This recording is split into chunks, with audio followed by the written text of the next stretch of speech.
Ողջույն, Civilnet-ի տաղավարում այսօր զրուցելու ենք Ղարաբաղյան թեմայով, մասնավորապես անդրադառնալու ենք ապրիլյան պատերազմում զոհվածների խնդրին,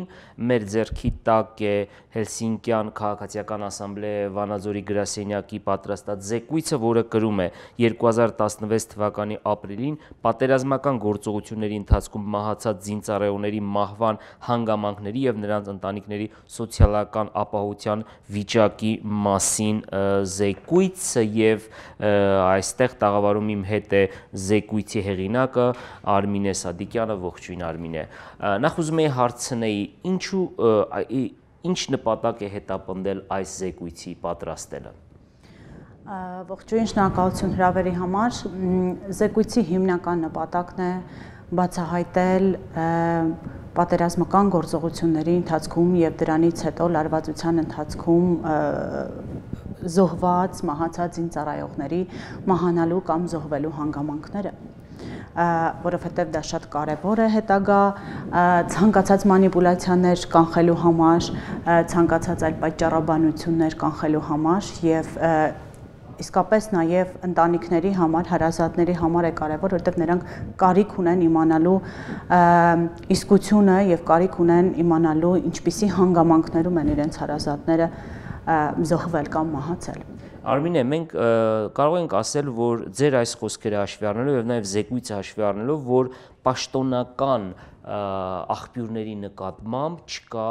բավարար վստահություն կամ պաշտոնական տեղեկությունները բավարար չեն, որպիսի այլևս հարցեր չլինեն, այո, կարող ենք այդպես ասել։ Կարող եմ ասել ավելի շատ, որ պաշտոնական տեղեկատվությունը կամ պաշտոնական աղբյուրները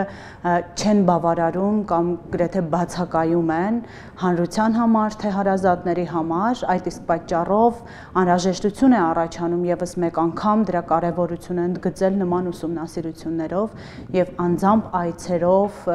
այն ընտանիքներ, որոնք որ ազդեցություն են կրել այս պատերազմի։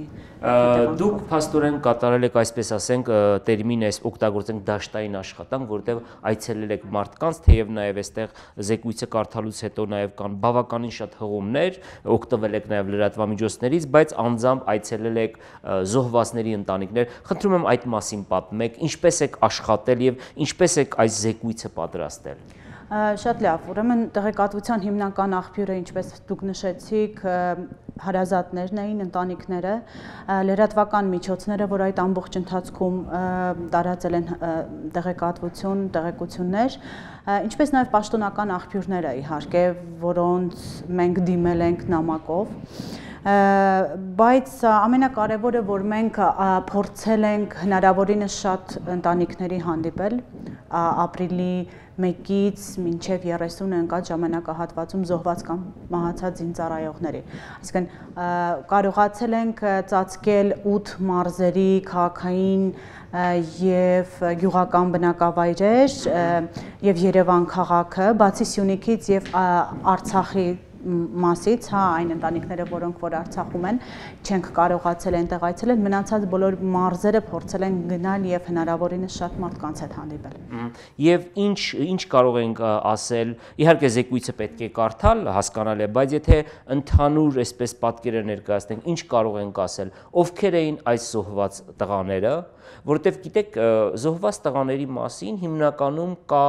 հերոսական հռետորաբանություն, բայց դրա տակ չկա այն ինչ որ նաև մեզ շատերիս է հետաքրում, ովքեր են այս տղաները, ինչ կյանք են ունեցել, նրանց ծնողներն ովքեր են, հա, դրա մասին եմ ուզում որպեսզի խոսեք։ Շատ լավ, նախ մի փոքր վիճակագրական թե քանի հոգու հետ ենք մենք հանդիպել, ընդհանուր մեր ուսումնասիրության տվյալներով 94 մահվան դեպք է եղել ապրիլ ամսվա ընթացքում եւ նրանցից 77-ը միայն բուն պատերազմական գործողությունների հետևանքով 2-ից 5 ընկած ժամանակահատվածում։ Այս թվերը հրադադարի հետևանքով պատերազմական գործողությունների քիչ թե շատ համընկնում են պաշտոնական տեղեկատվության հետ, սակայն ընդհանուր թիվը չի համընկնում, այսինքն տարբեր են թվերը պաշտոնական մի քանի կառույցների նույնիսկ մինչև թվերից։ Ուրեմն մենք հանդիպել ենք ընտանիքներին, որոնք սովորական ընտանիքներ են եւ այն տեղեկատվությունը, որ իրենց որդիները փորձել են հրամցնել տեղեկատվությունը, որ իրենց որդիները զոհվել են հերոսի անվան տակ, հա, այսպես նշելով, որ դուք հերոսի մայր եք, դուք հերոսի հայր եք, ես բնավ այն տները, որտեղ որ այցելել եմ կամ մեր աշխատակիցները, չենք նկատել, որ այդ մարդկանց պետք էին եղել հերոսներ, հա, նրանք իրենց որդիներին են սպասել եւ ոչ թե հերոսների։ Սովորական ընտանիքներ են, որոնք հիմնականում սոցիալապես անապահով խավից են, որը բազմիցս արծարծվել է տարբեր, հա, լրատվական միջոցներով եւս։ Այսինքն դուք դա տեսնում եք, երբ որ մտնում եք իրանց տուն, մենք բոլորս աչք ունենք, զգացողը տեսնում ենք, այսինքն մտնում եք տուն եւ հասկանում եք, որ սա սոցիալապես անապահով ընտանիք է, որի երեխան կանգնած եղել առաջի գծում։ Այո, իհարկե բնակարանային պայմանները նաեւ դիտարկելով, որը կարող է անմիջապես եզրահանգման գալ, ինչպես նաեւ հարցեր եղել են կապված իրենց եկամուտի աղբյուրների հետ, որից նաև մենք կարողացել ենք եզրահանգման գալ, որ սոցիալապես անապահով են, այսինքն եթե մենք հանդիպել ենք 61 ընտանիքի հետ եւ այդ 61 ընտանիքից եթե 14-ը ընդհանրապես աշխատանք չունի, իսկ 15 ընտանիքը արտագնա աշխատանքի միջոցով է ապրուստը հոգում, ոմանք ընդհանրապես ծեր տատիկի կամ պապիկի թոշակի հույսին են, այստեղից արդեն շատ պարզ եւ հստակորեն կարող ենք եզրահանգել, որ սոցիալապես անապահով խավ է հիմնականում։ Ես այս ընթացքում փորձեցի ամբողջությամբ զեկույցը կարդալ, իհարկե բավական արագ կարդացի, մեկ անգամ եւս կկարդամ, բայց այստեղ դուք նշել եք, որ հետեւյալ, այսպես եթե կարող եմ ասել, մեղադրանքներ են հնչեցրել Պաշտպանության նախարարության հասցեին, մասնավորապես գրել եք, որ այդ ռազմական գործողությունների ընթացքում առկա են եղել հետեւյալ խնդիրները, եւ եթե այդ խնդիրները չլինեին, մեր զոհերի թիվը ակնհայտորեն ավելի պակաս կներ։ Սա մի բան է, որը առաջի անգամ չէ, շատ է քննարկվել, եւ դուք առանձնացրել եք հետեւյալ կետերը՝ զինտեխնիկայի անսարքություն, զինվորական մեքենաների վարելիքով չապահովություն, այսինքն բենզին կամ սալյարկա չի եղել, դիզվառելիք, զինամթերքի անբավարար քանակ եւ համալրման բացակայություն, աջակցող ուժերի ուշացում, հետախուզական տվյալների բացակայություն, դիրքերի ոչ պատշաճ ամրացում։ Լավ, այս մեղադրանքները ինչպես է կարողացել դուք հիմնավորել, որտեղ դուք խոսել եք մարդկանց հետ, որոնց ընտանիքի անդամներն են եղել, որոնք չէին կարող իմանալ այդ մասին, կամ իմացել են երկրորդ, երրորդ, բերանացի, փոխփոխվող տվյալներ, ինչ կարող եք ասել։ Ճիշտ եք ասում, սրանք այն մարդիկ են, ովքեր որ ավելի շատ այդ ազդեցությունը կրողներն են, բայց պետք է ասեմ, որ այդ ընտանիքների հարազատներից ոմանք հենց եղել են դեպքի վայրերում, խոսել են ականատեսների հետ, զինծառայակիցների հետ, որոնք որ նույնիսկ այսպիսի արտահայտություններ են արել, որ շատ ասելիք ունեն այս ամենի, այն ինչ որ դուք թվարկեցիք դրանց վերաբերյալ, սակայն հիմա ծառայության մեջ են եւ չեն կարող խոսել։ Այսինքն սրանք ձեր ասած, այսպես ասած մեղադրանքները, որոնք որ պետք է հիմնավորեն ոչ թե մենք խնդիրը բարձրացնում ենք, մենք հարցը բարձրացնում ենք, այլ սա պետք է ավելի շատ հիմնավորի պետությունը, պաշտպանական գերատեսչությունը, համապատասխան մարմինները, քննչական կոմիտեն, որոնք որ մեր զեկույցում նաև ներկայացված են առաջարկություններ ուղղված նրանց, որ պետք է բոլոր այս դեպքերով, որոնք որ մենք բարձրացրել ենք, ծառայողական քննություններ անցկացվեն, քրեական գործեր հարուցվեն, որպեսզի պարզեն արդյոք դրանք ճիշտ են թե ոչ։ Ինչպես նշեցիք նաև, որ սա առաջին դեպքը չէ, սրանք այդ ամբողջ ընթացքում տարբեր լրատվամիջոցների միջոցով եւս տարածված տեղեկատվություն է, սակայն սրանք հենց այն դեպքերն են, որոնցով մենք խոսել ենք ծնողների հետ, հարազատների հետ եւ նրանցից շատերը հենց գտնվել են դեպքի վայրերում եւ տեղեկատվությունը հենց այնտեղից են, այսինքն իրենք տեսել են, որ ճանապարհին կան անսարք տանկեր։ Իրենք տեսել են, որ ճանապարհին կան տանկեր, որոնք չունեն իրենց այդ ակումուլյատորները, կամ բենզին չկա, բենզինի փոխարեն ջուր է լցված, կամ նրանք տեղեկացել են, որ իրենց երեխան, ասենք, զրահաբաճկոնով չի եղել, կամ երրորդ գծից չգիտես ինչպես հայտնվել է առաջին գծում։ Այսինքն սրանք հարցեր են, որոնք որ մարդիկ տեսել են եւ պատմել են մեզ։ արդեն պետությունը պետք է կամք դրսևորի եւ կարողանա այս բոլոր դեպքերով, այս բոլոր հանգամանքները ուսումնասիրել եւ առաջին հերթին ներկայացնել հենց հարազատներին եւ հետո նաեւ ավելի լայն հանրությանը։ Պաշտպանության նախարարությունը տեղյակ է արդեն այս զեկույցի մասին։ Իդեպ սա կազմվել է այն ժամանակ, երբ որ պաշտպանության նախարարը այլ մարդ էր, հիմա այլ մարդ է։ Եվ հետաքրքիր է ինչպիսին է արձագանք, եթե ունեք արդեն արձագանք։ Ուրեմն զեկույցը պատրաստվել է, ընդհանրապես հանդիպումները իրականացվել են մայիս-հունիս ամիսներին եւ նպատակ ունեինք հուլիսին ներկայացնելու տվյալները, սակայն Հայաստանում իրավիճակը հուլիսյան հաշվի առնելով մենք փոքր-ինչ Սասնա-Ծռերի հետ կապված մենք հետաձգեցինք եւ այսօր առաջին անգամ ենք ներկայացրել հան լրատվամիջոցներին մամուլի ասուլիսի միջոցով։ Իհարկե այս զեկույցը նաեւ կհասցեագրվի բոլոր զեկույցում ներկայացված այն մարմիններին, որոնք որ անելիք ունեն, հան զեկույցում բարձրացված հարցերի հետ կապված։ Մենք կխնդրենք իհարկե նրանց մեկնաբանությունները կամ նրանց անհամաձայնությունը, եթե կունենան, կուղարկենք նրանց, ինչպես նաեւ լրատվամիջոցներով կտարածվի զեկույցի տարբերակը։ Սրա վրա այլևս աշխատանք կատարվելու է, լրացումներ արվելու են, թե սա համարում եք արդեն ձեր մասով կատարված եւ ընդհանրապես այլ քայլեր արվելու են, որտեղ դուք խոսեցիք, որ խոսեցիք պատասխանատվության մասին։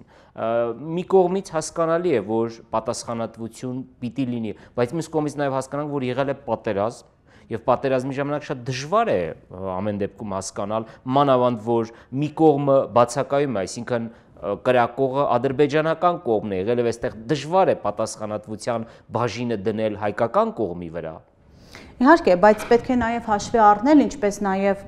կենտրոնական զինվորական դատախազության տվյալներն են վկայում, որ այդ դեպքերը ոչ միայն պատերազմական գործողությունների հետևանքով են, շատ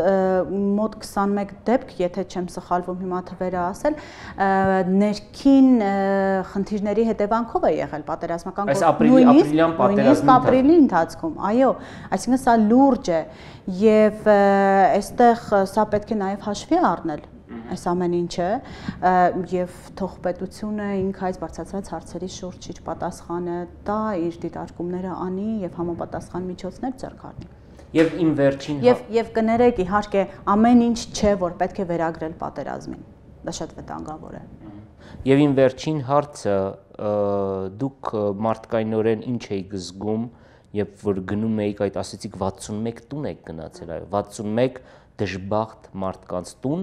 որոնք կորցրել են, այո, հիմա կարող ենք ասել հանուն հայրենիքի, բայց ամեն դեպքում այդ մարդկանց համար այդ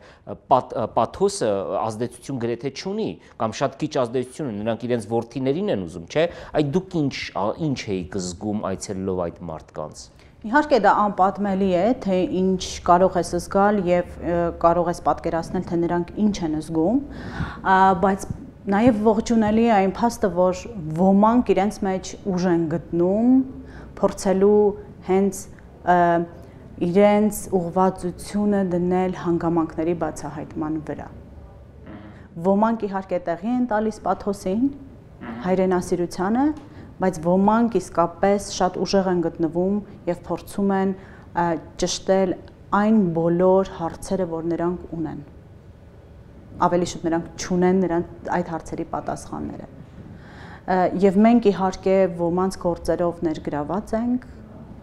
ոչ միայն պատերազմական գործողությունների հետևանքով, այլ այդ ընթացքում մահվան դեպքերի